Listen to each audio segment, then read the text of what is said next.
On this episode of Side Talk Podcast, NBA teams pushing closer to the NBA Finals. Indiana knocked out the Cavs in 5. Boston's on the ropes right currently with New York Knicks without their star player, Jason Tatum.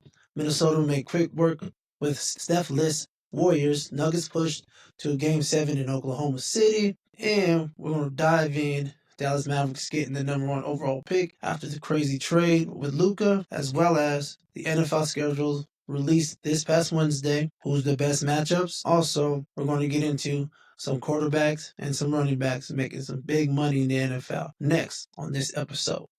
Hit my intro.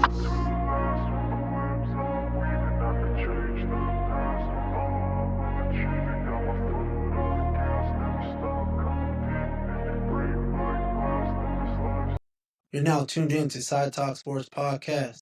I'm your host, Eli Griffin, the voice that you didn't think you need, but you're glad you got. We are powered by RSTP Network. What's going on, everybody? I hope everybody had a great week and all blessings to y'all. So, it's all good over here. Now let's get into this stuff, you know what I mean? Now let's head into it. Now we're going to talk about the NBA. The NBA is in a push, you know what I mean? Like I stated, Indiana took care of Cleveland. That's an upset right there. And I told y'all before there's going to be some upsets, as well as Minnesota without Steph. And we're going to get into that whole everybody's mad at Steph thing. Took care of Steph-less Warriors in 5, I think everybody knew, as well as Boston and New York, Game 6, but without Jason Tatum after he tore his Achilles. So let's get into it. Let's dive into this NBA thing. Here we go. Like I said, Indiana put the beating on. Cleveland Cavaliers in 5 went 4-1 on their way to the Eastern Conference Finals for the second year in a row. And which people don't understand that this is the second time in 2 years that they made it to the finals. People kind of forget that. I know people don't really think of Indiana that good. I don't even think that Indiana that good, but I guess they are that good. You know what I mean? So right now, Indiana, Tyrese Halliburton is balling. You know what I mean? And there's nothing you can do. He's getting his team involved. There's nothing more you can do about what he's doing. And I was a skeptic when it came to Indiana because I didn't think they could get past Milwaukee last round. But, Dame Lillard tore his Achilles and all that stuff. Indiana's playing hot. They're playing fast. They're playing smart. They're playing team ball. They're physical, which, again, NBA, which is, I don't know what Adam Silver did, but he's making sure the refs are swallowing the whistle in these playoffs. But I like it because it combats the three-point line, and it's not just three. So, therefore, they're just, playing physical, playing more late 90s, early 2000s basketball, which I love to see. I love to see that. Maybe because I just grew up in that time period when it comes to NBA. But anyway, Halliburton's been balling. Best player. He was the best player in the series. Donovan Mitchell gave it its all, but they couldn't do nothing with Donovan Mitchell. Well, they can just let Donovan Mitchell score, but the Cavs are best when Evan Mobley is their best player, so to say. So when Evan Mobley goes, Cavaliers go. And that's not taking any shots at Donovan Mitchell. It just seems that they play better when. Plus, I know some people, especially Cleveland fans, would get mad. Darius Garland didn't show up. It seems like he was a little bit too soft in this series, and Indiana just out physical, and just outplayed him flat out. I started, like I told y'all before, again, I started these playoffs stating that Cleveland, I didn't believe in Cleveland whatsoever, and that just proves my point. But yeah, like I said, Donovan Mitchell gave it all. And there's nothing you can do now. They're gone fishing, you feel me? So I want you to see, they're just not. I don't think the whole team, other than maybe Donovan Mitchell, understands playoff basketball. And some of them, I think this is if I'm not mistaken, some of the Cavs haven't made it to the playoffs. I know they made it last year, but it's a different brand of basketball. And in these playoffs with refs swallowing the whistles, Indiana played physical, tough, and that's kind of what shows. Just like the Nuggets playing a little more tough, and while New York Knicks, they play tough. They play that more physical game of that physical brand of basketball. So it's a little different in playoffs. And I want y'all to listen to Donovan Mitchell in this, and he just kind of states what I've been saying. Say we weren't, um, but for a full 48 minutes on a consistent basis, you got to be that desperate. Um, can't have little mistakes. I can't get a steal and get momentum, go behind my back knowing everybody's behind me and lose the ball, then give the ball right back to him. You know what I'm saying? I can't not. Tyrese has hit 4 threes. I can't not switch up. He hits a fucking 3 from the logo. Like, changes the game. I can't miss 3 free throws. Like, I don't give a damn how tired. I don't give. Here we are. Like, you know what I mean? Um, yeah. Mark, toughness isn't just physical. There's a bunch of different components of it. Mental, emotional, physical is part of it. So when you look at this group, do you think this group is tough enough as a collective to really dive into this? Yeah. I think the biggest thing is, I mean, I've been doing this 8 years, and I've been in the same round 8 years. Um, these things aren't easy. Just when you think you've gotten somewhere, there's another level. You know what I'm saying? And I think, to Danny's point, like to Danny's question, like we took a step, when we didn't take 2, we took 1. And getting beat down like this, and y'all are gonna write some shit about us, man. And that's gonna be fuel. Like,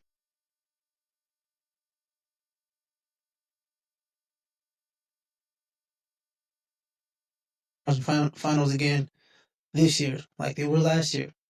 This time, I believe it's going against the Knicks, because currently the Knicks are down, what, 18 in the third quarter. So currently the game's on right now. So I believe it's going to be Indiana Knicks.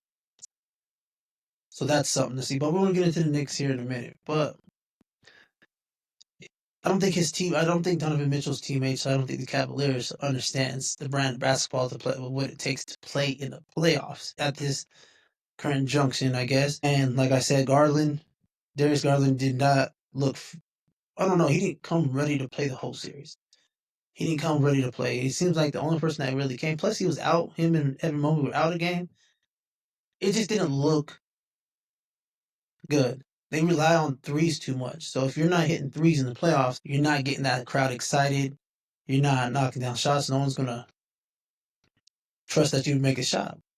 Sometimes you just gotta put your head down and go to the basket. You know what I mean? So like overall, Indiana just outplayed them. Halliburton was the best player on the floor, even though Donovan Mitchell went for like 40 something points in a couple of games, and this last game was playing good. But they just couldn't finish. Not just finish, they just couldn't finish. It just, to me, Indiana just outplayed them. Russell started swallowing the whistle, and they're just letting them play that brand of basketball. And there's nothing more to it. But Indiana takes that 4-1, moving on to the conference finals. Now, we're going to get to the New York Knicks versus Boston. After what's going on. So the game is currently on. Game 6 is currently on. They won 2 days ago behind Jaylen Brown. But I don't believe in them without Jason Tatum. Jason Tatum tore his Achilles the other night. And honestly, once he tore his Achilles, he was playing well. He was having one of those Jason Tatum games where he really couldn't really miss anything. But with this, as you can see, he already has the surgery. I feel like New York's going to take this tonight, as I'm currently recording, and it's all she wrote. Now, with saying that, how does the NBA feel with those two in the playoffs? I guess if New York's a big market, I guess people can get behind that. And that's just, okay, it's New York, it's not LA, but it's New York. So I guess that's a media spectacle, so to say, which it's just an odd team. Now, I bet you the NBA would like New York and say, New York. They don't get LA or Miami or any of those big markets, but they get New York. So that's a good thing. And another thing, I have a beef with New York right now. And I shout out to my boys and everybody that I know from New York. I have family in New York. I love people in New York. My beef is with this shit right here. I know people love New York, people, all that good stuff, but this is my beef right here. I swear to God, this is my beef. New York, when's the last time New York even went this, is going to go this far? Who knows? Melo could even take them this far. Now, being said, this shit right here drives me fucking insane. Simple fact is, this right here.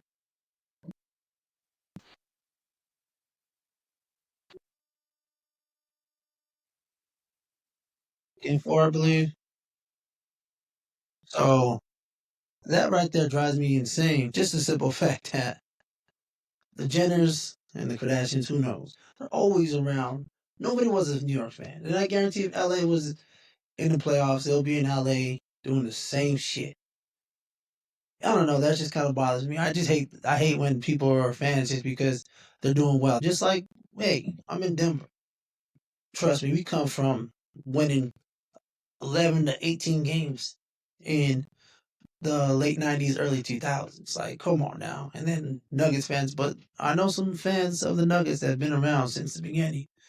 But also, this shit just drives me crazy. I don't know, something about it. They always want to, I don't know, these women, but in my opinion, only celebs that should be showing out and talking shit is Spike Lee and my man Jerry Ferrara from Entourage or Power, wherever you've seen them. Those are the only two that have been Knicks fans since Knicks sucked. So that right there is just I hate clickbait and want to be in the scene type thing. That's just I don't know. That's just my sports fandom of the teams that I love, and I hate when newcomers. I guess that's the thing these times. But that's something that just drives me fucking insane. Tired of it. And I just feel like that family always wants to jump on the the first thing smoking. You know what I mean? The it crowd, the cool where the cool people are. I guess maybe it's that. Maybe that's me. I'm one of those people where I'm gonna stick to the fan base and the fans and the team that I love from the jump. But like I said, Spike Lee, hey, even Jack Black, man, and what's his name? Adam Sandler. Those are some true Nick fans to me. But what's next for Boston? The Achilles that hurt around the world, like I said, Jason Tatum towards Achilles. Unfortunately, that's terrible. And again, Knicks fans, I got a beef with y'all again. Well, I got a beef. Y'all were happy for that man tearing his Achilles. That's not that. I understand he's their best player and all that good stuff, but come on now. You don't have to down another man to big your team up, man. I wish you would have. So now, Knicks fans, they're gonna say you won this series because he's out. Don't be glad that he's out. You want to beat him. You want to beat Boston with him in the game. Come on now, be that true competitor. Come on, fans. I know y'all fans, but come on. I was a little bit too far. You pushing too far. You pushing too far to me. But I feel like Boston's done. Like I said, right now they're getting blown out by a lot now. Because current update on New York and Boston is 80-43 in the third quarter with 7:05 left in the game. This game is a wrap. So it's going to be Indiana and New York in the finals or Eastern Conference Finals. So we'll just see. Now, let's move on to Golden State versus Minnesota. Like I said, a Stephless Warriors team had no chance against Minnesota and Ant-Man and them boys up in Minnesota. I ain't gonna lie, love Anthony Edwards, but I can't stand Minnesota. And I can't stand Rudy Gobert's ass. But he is playing, he is balling. And like I said before in previous episodes, without Steph Curry, it was going to be a lot. Or with Steph Curry, it was going to be hard for Golden State to beat Minnesota. Without Steph Curry, damn near impossible. So I knew this was going. Once I seen Steph leave after game one, I knew this was over. I know they got Jimmy Butler, but Butler wasn't going to hold down that Minnesota team. That Minnesota team is too good. Like I said before, whoever wins out of hopefully the Nuggets, OKC, or hopefully the Nuggets, that Minnesota of the whoever comes out of the West is going to win the championship. You heard it here first, point blank. Whoever comes out the West is going to win. I don't see if it's Minnesota or Nuggets or Oklahoma City against either Indiana or New York. I do not see them beating in any of those three teams. So that's just what it is. But I would love to see, me personally, the Nuggets in the finals versus New York, just so we can say we beat the shit out of them. Again, and dominated without Steph. Don't know what happens from here when it comes to Golden State. I honestly think Draymond, people perceive him, dog, that's just who you are. Just continue to be who you are, Draymond, and don't change because I love it and it's very entertaining. But in saying that, who knows what's going to happen? Honestly, they need to probably get another scorer or somebody, not another scorer. First of all, they need to get a big man. That's just what it is. Just got to kind of get a little bit better, and they'll be back. Especially with Jimmy Butler, they'll be back. So I'm not too worried about that, but they need to put a little bit more pieces around. Now, we're going to dive into the Nuggets and OKC. And let me put it down for y'all. After being down 3-2, even though my Nuggets blown two goddamn fourth quarter leads not last night's game, but the previous, so game 5 and 6. No, game 4 and 5. They should be up 4. This series should have been over. They blew two leads in the fourth quarter to OKC, which thank God they won last night to tie it 3-3 going back to OKC. So we'll guess. So it's not tomorrow. It is on Saturday. Saturday, I believe. No, it's on Sunday. Yep, it's on Sunday. We'll see what Nuggets team shows up. Is it going to be last night's Nuggets team, game 1 and game 3 Nuggets, or it's going to be the game 4 Nuggets or the game 5 Nuggets where they can't buy a bucket? Like I said, Michael Porter Jr. was the key. He is shooting atrocious. Let me tell you, I'm going to give you these stats. My man Michael Porter has me going insane. Just letting you know that now. These are my man Michael Porter stats up until dog. Like I said before, Michael Porter is the key, and this is how he's shooting. These are his points in the last couple games. Yesterday, I think he got 10 points. Game 3, he played. Like I said, he's the key. When he scores, the Nuggets be able to space out the floor, and they can't double and literally just tackle Jokic. So if Michael Porter can come, they'll win. And the person that helped us out yesterday, because Michael Porter didn't play the whole fourth quarter last night, is Struthers. He made some shots. I think he made Julian Struthers, sorry. So he scored 15 points he scored 13 points in 15 minutes or 15 points in 13 minutes. Something like that. But this brother right here literally did what Michael Porter is supposed to do for this Nuggets team. Granted, second-year player out of Gonzaga. So this is important for the Nuggets. We need to hit shots. And again, we'll see what team shows up.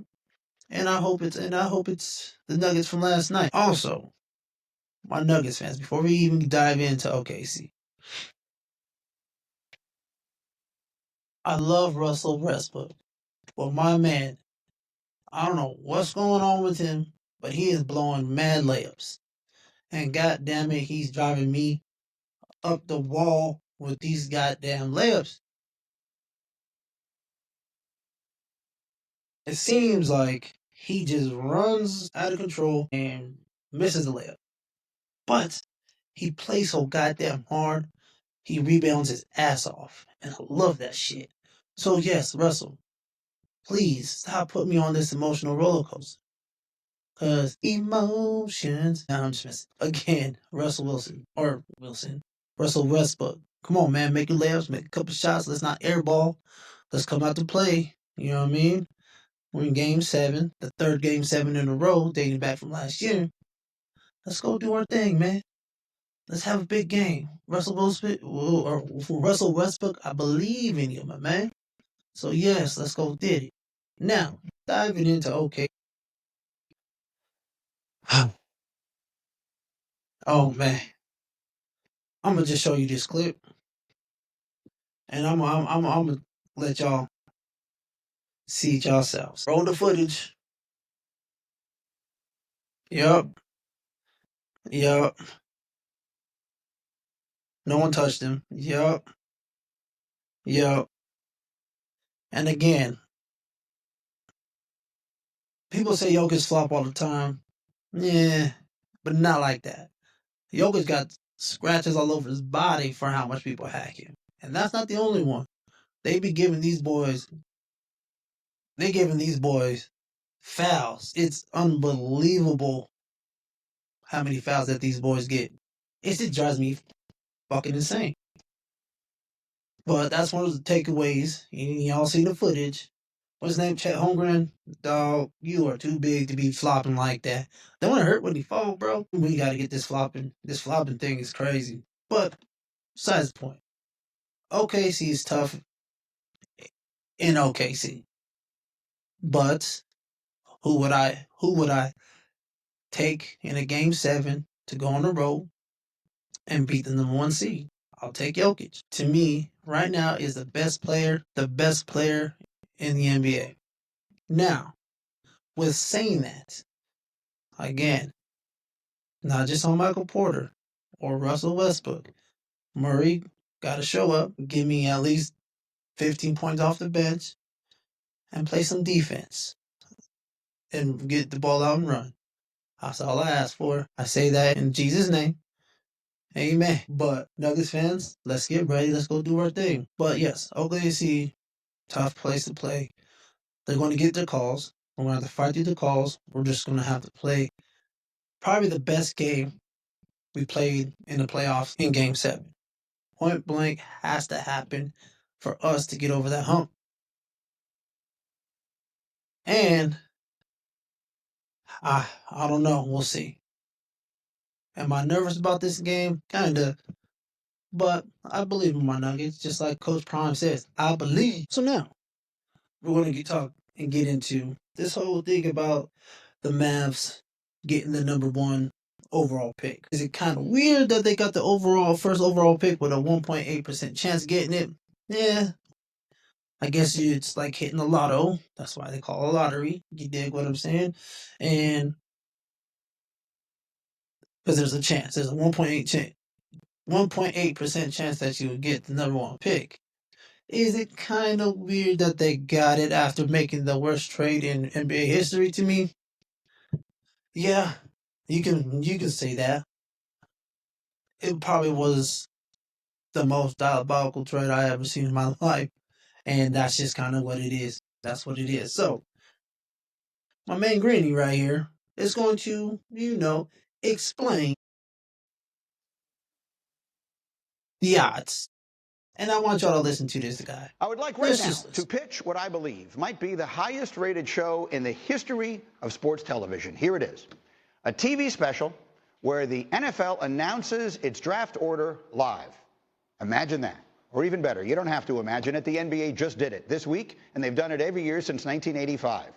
Football needs a draft lottery. It would be great for the league. It would be great for the fans. Literally everyone would watch it. Imagine the 18 teams that missed the playoffs and all of the fans gathered around televisions, waiting for the ping pong balls to do their thing and the envelopes to be opened, and Arch Manning is playing the role of Cooper Flagg.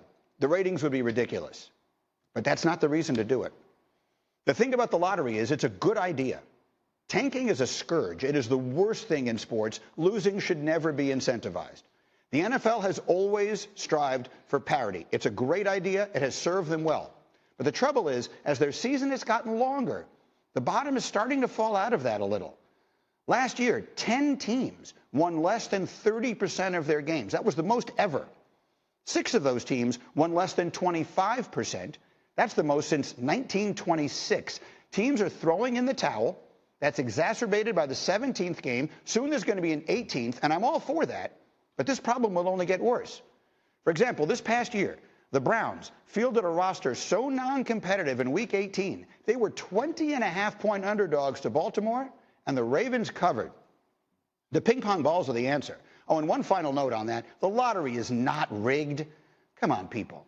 There is no one with a shred of common sense who thinks that a business worth tens of billions of dollars would jeopardize literally every penny over something so comparatively trivial. The lottery is a good idea because it makes losing less valuable, and it makes for pretty terrific drama as well. It is the best idea that basketball has had in a long time, and it would be, if you will excuse. Okay, so with that, I'm saying this. Is it rigged? No, I don't think so. It's a lottery, so what is a lottery?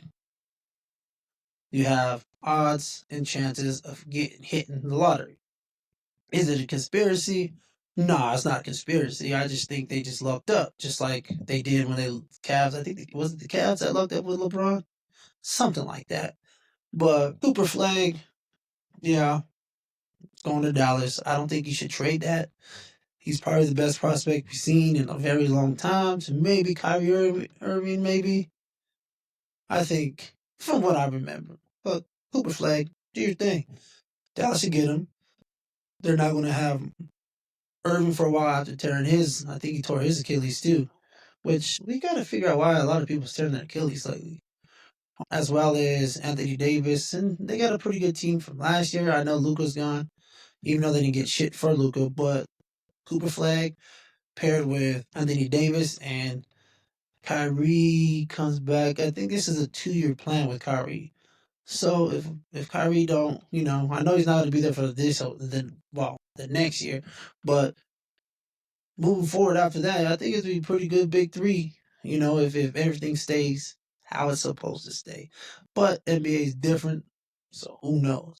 So do I think it's a conspiracy? No. Is Dallas will be a lot better with Cooper Flag? Yes, and it probably with him and Anthony Davis, it might attract some players to there. You know how they all go. They always figure something out to do some type of 3 big stars and stuff like that. That's just how NBA would super team sort of they say. So I guess we'll see when that comes and where that happens, if that happens. But he's a potential to be, I guess, the next NBA star. I watched some of his games. The boy can flat out play. I think he's young. He's young for being in college. I think he'd be classified. So now he's supposed to be a senior this year, but he's in college already. So something like that. But yeah, Cooper Flag, biggest, I guess you want to say, American star coming out since Kyrie Irving, I believe, from my recollection, I think. But we'll just see. We'll see how they play it. Dallas, just keep the pick. Don't do anything else. It's 1.8 odds. You just hit the lottery. That's just as simple as that. Now, moving on to the NFL. Now we're moving on to the NFL. And what just broke today is your boy Brock Purdy just got paid. When I say he got paid, he got top 5 quarterback money paid.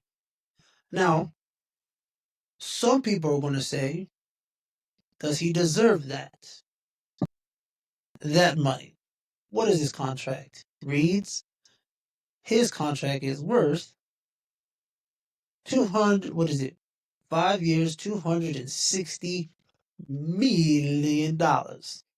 Now, some people are going to say he don't deserve it. He's not that type of quarterback. It was the pieces around. Got some points, but are they valid? Because I can see it this way. Let me play devil's advocate. Let me see it this way. Without Brock Purdy, there's no Super Bowl. Because we seen when he got knocked out against Philly a couple years ago, they got their ass whooped. Because backup quarterbacks are just not as good as the starters, correct? So, is he worth that much? Since he became in the league, he's been playing when he's healthy and with the team healthy. When the 49ers healthy, they're a pretty good team. So is he with 265 mil? And how much he's getting per year? I don't know. It's crazy. It's a lot per year. And I think it's like, shit, I don't know. It's a lot. I want to say it's like close to Dak Prescott per year. It's lawful. It's a lawful chunk of change per year. But like I said, without Brock Purdy, 49ers wouldn't got what they got. They wouldn't got to the Super Bowl. Let's be serious.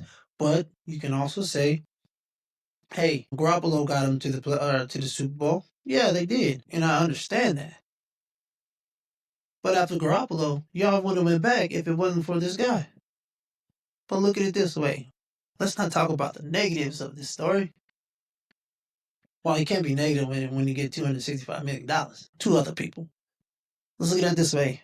He was Mr. Irrelevant. The very last pick of the 2022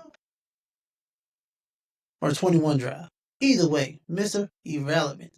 So that's when they come at the end, hold up the jersey, Mr. Irrelevant. That was Brock Purdy, now worth $265 million. Hey, I'm not hating on the man. I'm glad he got it. He proved that he's 265 worth to me. Now, let's see when you don't have Deebo Samuels and some of your weapons that you don't have. Let's see you become that. Take that next step. So, me being the person that I am, it's just a challenge for him. Now show me that you can sustain that $265 million that they just paid you. But fans are gonna be mad.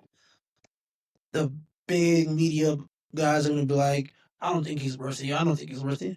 Honestly, the past couple of years, he's worth 265 mil. I'm gonna tell you this. Your boy down in Dallas, was he worth the money that they gave him? No. Dak Prescott was not. Purdy took him to the Super Bowl, multiple playoff appearances. So, yes, he's worth it more than Dak is. So, if you give Dak that money, you're going to give Purdy that money. Let's just call it out for what it is. Granted, did it take longer than expected? Yeah, because you probably should have started that midway last year. That's just me. So, but congratulations to him. Hey, man, he got his money, and I'm not mad about it. Now, another person that got that money is no longer one of the top running backs in this league. The freight train himself, Derrick Henry. Now, he's getting paid money. Hey, running backs are back. We seen what Saquon did in the playoffs and throughout the year last year.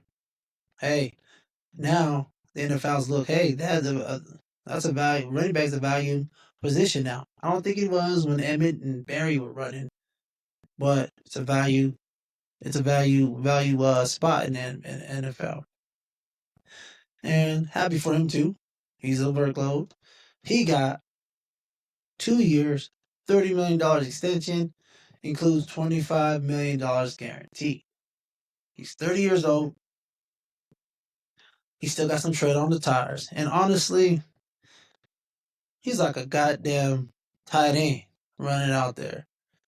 So his body's able to absorb more hits than some of these other people. But nonetheless, he gets a lot of carries, he gets a lot of hits, and the value of what he's shown and proven throughout these years. He's durable. He lasts, and you just paid him. So what? 2 years, 30, 15 mil a year, big time contract for a running back these days. But hey, Saquon got around the same thing, so I ain't mad at him. Congratulations to him. Now, we're gonna get into it. So, the NFL just dropped their schedule, and everybody knows it's a big time thing. I want to show y'all some of the schedules, and we're gonna go over them. I think the Broncos, Washington Commanders, big time matchup, and that's because Bo Nix and Jaden Daniels was compared and were close 1 and 2 in the Rookie of the Year candidate. Not just because I'm a Broncos fan. There's just some big time matchups, but we'll go over that. But this is the Sunday night matchups. Bam. So Sunday night matchups in the NFL schedule release that happened this past Wednesday. And as you can see, pretty good matchup. Like Steelers, week 10, if they don't get a quarterback, I wish we could flex that out really. Well, we probably can. But like Bills, Ravens, first week, which that's a great matchup. Both of them lost. They both lost to Kansas City, which is hilarious that they're matching up for week 1. So Sunday night always looks good. Like I said, Broncos, Commanders is my big time one out of this list. Kansas City, Detroit as well. New England, Buffalo. Yeah, they're hyping up Drake May, so I can see that happening. Commanders got 2 spots. The Bears, 49ers, depending how the Bears are, that might be flex. I believe that's able to be, I think the last 3 weeks is be able to be flex. But we'll see. Even the Dolphins and Bengals, we'll see how they come. Those are just the Sunday night games. And then we have a whole list. And then the amount of primetime games goes to the damn Chiefs. So the Chiefs got 7 primetime games. Dallas got 6. Why? It's not because they win. Let's just say that. Golly, damn, I really started to sound like a Dallas Cowboys hater on this. I'm not a Cowboys hater. Huh. Well, I don't mind the Cowboys. I just hate the fucking fans. The fans always think they're, if you know Cowboys fan, let's just be honest. And then 5, Miami. I'm just going to show you the list, man. Let's just show you the list. So, we'll just show you the list. So, yes, we got Kansas City with 7, Dallas with 6, or 5 primetime games. Miami, Atlanta. Okay, Michael Penix. Detroit, Philly, Washington, Buffalo, LA Chargers, and San Francisco 49ers. 5? All right. I just Jaden Daniels better ball. 4, Baltimore, Cincinnati, Pittsburgh, Houston, Denver, Green Bay, Minnesota, Tampa Bay, LA Rams, and Seattle. Only people don't have any, and y'all can read the list. Team 0, Cleveland, Tennessee, New Orleans. No one's shocked about that. No one's shocked about that at all. Let's just be honest. No one's shocked. But I know week 14, Tennessee plays Cleveland. Now, if we get Shedeur in the game, if he starts at quarterback, I guarantee, I'm going to tell you this now, and all the platforms that are streaming and playing and showing the NFL this year, because there's like a lot of them, I'm going to put you on no. You put Cleveland in primetime and Shedeur started and you can flex that in somehow against Cam Ward and the Tennessee Titans. Boy, them ratings are going through the roof. So NFL, keep your eyes open. Keep your eyes open for that. You feel what I'm saying? Keep your eyes open for that and I guarantee you'll get ratings. Now, the Thanksgiving schedule. Here's the Thanksgiving schedule. Green Bay, Detroit, like always. Usually they're separate, but I'm glad they kind of put them together on some real. Dallas, always on Thanksgiving. Kansas City. And you know what's funny about that? Y'all Dallas fans think I'm a hate, but guess what? I'm going for y'all on that game. Baltimore, Cincinnati. That was going to be a good Thanksgiving right there. I'm going to smoke that brisket. But yeah, pretty good matchups on Thanksgiving. Christmas, we got Dallas again. It's a Thursday. Dallas got a lot of Thursday games. Dallas, Washington, Detroit, Minnesota, prime time.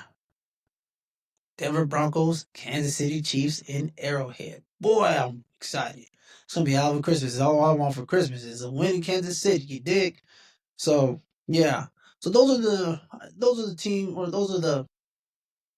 some of the schedules that came out that I'm not going to go down every single matchup, just simple fact because it's a lot of games. And then like the overseas games, Minnesota and Steelers going to start off in Berlin. London is Minnesota, Cleveland, Broncos, Jets, and LA and Jacksonville all in London in week 5, 6, and 7. And then Atlanta and Berlin, week 10. And let's see, Madrid is Washington and Miami. And I think LA and Kansas City is playing in Brazil, somewhere down south. So excited it's always exciting for the NFL schedule to come out. You kind of see, you win and losses. And if y'all tune into Orange and Blue Country show here soon, I'm going to go run down the Denver Broncos and how I think their schedule and the wins and losses and some other things about news and notes about the Broncos. So tune into that for your boy. So a lot of people have been talking about this. So Shedeur's news. Not just because of that, it's just what's transpired since after the draft. For instance, Derek Carr retires from the Saints, and the Steelers, they drafted a quarterback, but not of Shedeur. So I want to get into this because this happened the other day, and Ryan Clark, he breaks stuff down, and this is what happened on First Take about the Steelers not picking Shedeur Sanders. Now, we'll watch this video and then get into my take. I think there needs to be an investigation as to why they didn't draft a quarterback. How you don't draft a Shedeur Sanders? How you don't do that, knowing how debilitated you are at the quarterback position, spanning years. I'm not saying you didn't draft a quarterback at all. I know they drafted a quarterback, but I'm talking about Shedeur Sanders. I'm talking about somebody early in the first 2 rounds. Here's what I can tell you about the draft. If he would have fallen to the 7th round, right, the Steelers weren't drafting Shedeur Sanders. Why? Shedeur Sanders was not going to be picked by the Pittsburgh Steelers. Whatever the evaluation was, whatever decision was made, he was not going to be the quarterback picked, drafted, called by Mike Tomlin. Because of talent or because the hoopla they felt like that came with it? That's breaking news. That was not going to happen. Breaking news, and here's why. Mike Tomlin and Omar Khan was seen talking about Shedeur Sanders. They interviewed him, etc. This is when we were speculating whether or not he was going to be a first-round pick. Mm-hmm. How in God's name do you justify him going to the 5th round? Like, to say even if he went to the 7th round, then what the hell were you talking about him for? What did you waste your time? You interviewing 7th rounders? You giving them that kind of time, that kind of attention? That's just further evidence something other than football tainted Shedeur Sanders coming into that draft. Because there's no excuse for him to fall that low. And there's no reason why on earth why a franchise like the Pittsburgh Steelers, who's been starving to find a quarterback for years, Ryan Clark could come up here and say, even if it was the 7th round, they still wouldn't have picked him. That makes no football sense. Listen, a lot of things don't make sense to me. But what I'm telling you is, as the 83rd pick was approaching, my mind, my dumb football analyst mind said, there is no way they don't pick him at 83. There is no way that this guy who has a first-round grade from many people, at the lowest, a second-round grade based on potential athleticism and talent and what he could do at the quarterback position, doesn't get picked at 83 by a team that's starved to have a quarterback. That you are figuring if you're going to get Aaron Rodgers or you're going to play with somebody else, you at least have a year to develop this kid who seems to have all of the things that make certain pocket quarterbacks great. But could the Aaron Rodgers factors be a reason why they didn't pick a quarterback? You don't think that looms large over the only Pittsburgh thing Steelers? I could say is that they knew they didn't want to do anything in this draft that would deter him from picking them. And I would have to believe having a Shedeur Sanders in the building with the push that is going to be given by fans for him to play, with the push that's going to be given by outside voices, that Shedeur Sanders needs to have growth. I don't think Aaron Rodgers wanted to be the second most famous quarterback in a room. No. Pittsburgh fans and the people of Pittsburgh, y'all just heard that. And like my man says, it's bigger than football when it comes to Shedeur. And even the Sanders family. It's bigger than football. That right there shows me it's not about the talent. I don't know what it is. I can't put my finger on it, but it's bigger than football. It's 100% bigger than football. And I don't know, it's not necessarily race, but I know it's bigger than football. Because that right there shows me that there is no possible way Shedeur, how great he was in college, and the grade that everybody had on him, that you, as the Pittsburgh Steelers, should ever pass on Shedeur. And the fact that you weren't going to even pick him, and you're holding out for Aaron Rodgers,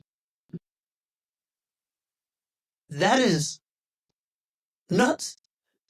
You're literally giving up your future for 1, maybe 2 years of Aaron Rodgers. That is asinine. That is ludicrous. That is some dumb shit. You feel what I'm saying? So now,